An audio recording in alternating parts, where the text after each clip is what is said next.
আজকে মাননীয় আদালতে এই রায়হান হত্যা মামলাটার একটা ধার্য তারিখ ছিল। এই মামলাটা দীর্ঘদিন পিবিআই তদন্ত করেছে। পিবিআই তদন্ত করার পর এই মামলাটা চার্জশিট দেওয়া হয়েছে।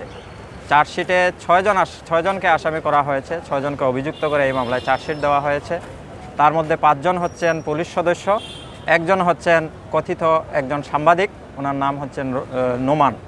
এই 6 জনের বিরুদ্ধে চার্জশিট দেওয়া হয়েছে। আজকে ছিল ধার্য তারিখ। এই চার্জশিটের গ্রহণীয়তা শুনানির জন্য আজকে তারিখ ছিল।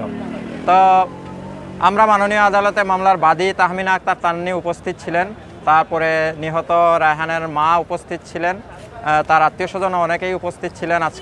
আজকে আসামিরাও ডকে এসেছে, মাননীয় আদালতে হাজিরা প্রদান করেছে পলাতক আসামি ব্যতীত। আমরা মাননীয় আদালতে বলেছি আমাদের কোনো এই আপত্তি নাই, এই চার্জশিটটা গ্রহণ করা হোক। আমাদের আবেদনটা মাননীয় আদালত গ্রহণ করেছেন, চার্জশিটটা গৃহীত হয়েছে।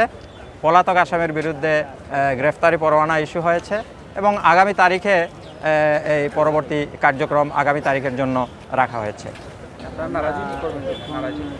বলেছি, সার্টিফাইড কপি নিয়েছি, এগুলো পর্যালোচনা করে আমাদের কাছে মনে হয়েছে যে নারাজি দেওয়ার মতো তেমন কোনো গ্রাউন্ড নাই। যেহেতু নারাজি দেওয়ার মতো তেমন কোনো গ্রাউন্ড নাই, সে কারণে আমরা নারাজি না দেওয়ার পক্ষেই আমরা সিদ্ধান্ত নিয়েছি এবং সে কারণেই আমরা আজকে কোনো নারাজি দেই নাই। চার্জশিটটা গ্রহণ হোক, এটাই আমরা আদালতের কাছে নিবেদন করেছি।